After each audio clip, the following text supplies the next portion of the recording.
Good morning. It's Tuesday, June 28th.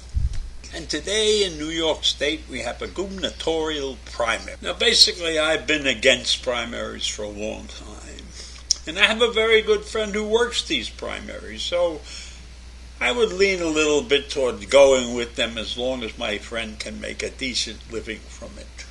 Actually, it's just spending money. So Kathy Hochul, who I think has done a very good job as the fill-in governor after Andrew Cuomo left in disgrace. Now Kathy has a big lead over the Democratic contenders, one of whom is Tom Suozzi, the ex-congressman from Long Island, who has continued to bombard me with robocalls. I must receive one almost every other day, and he hasn't impressed me one bit with his ideas or his attacks on Hope. So I scratch him right off the list. And behind him is the New York public advocate, Jumaine Williams, and he's way behind.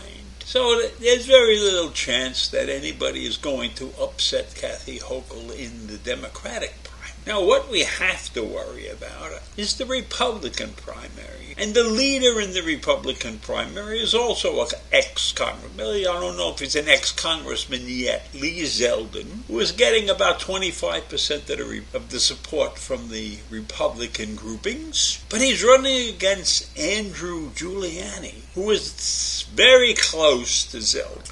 And Andrew Giuliani is the son of Rudy Giuliani, the disgraced ex-mayor of New York, who did a terrific job while running New York right after the 9/11 bombing.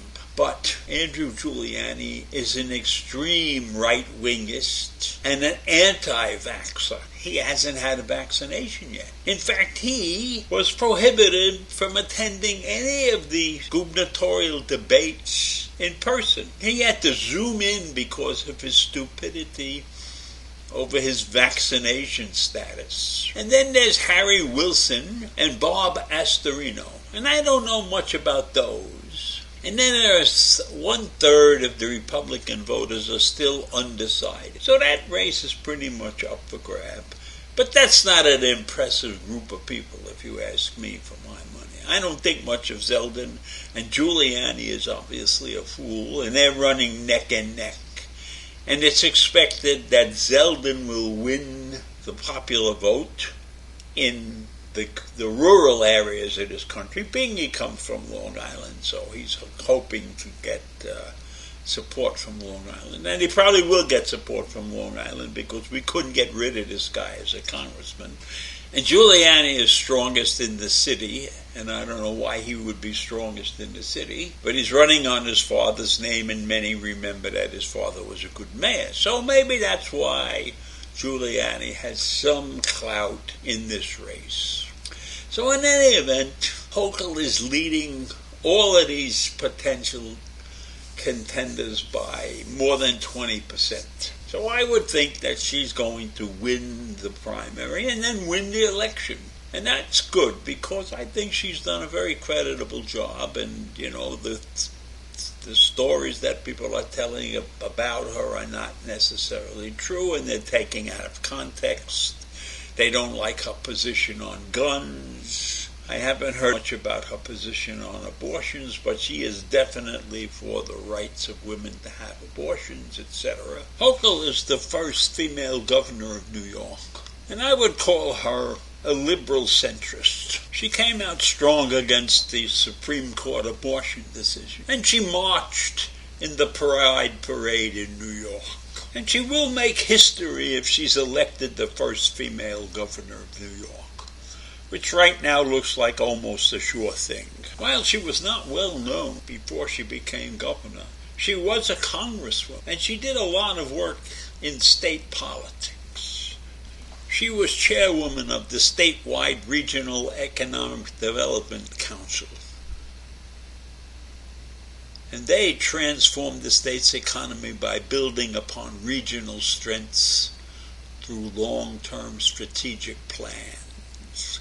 She also served as the co-chair of the state's heroin and opioid task force, And they listen to experts and community members in search of answers for the opioid crisis. And as you know, in one of my recent rants, opioids are killing 12 people every hour.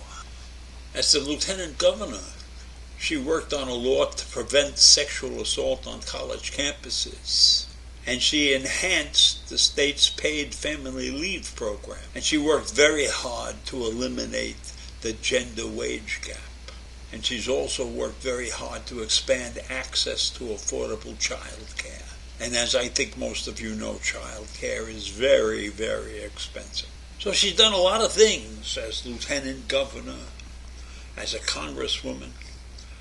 So she has a lot more experience than any of us probably gave her credit for before she became the governor. So there's every reason to believe that she'll continue to do a good job as the governor of the state of New York.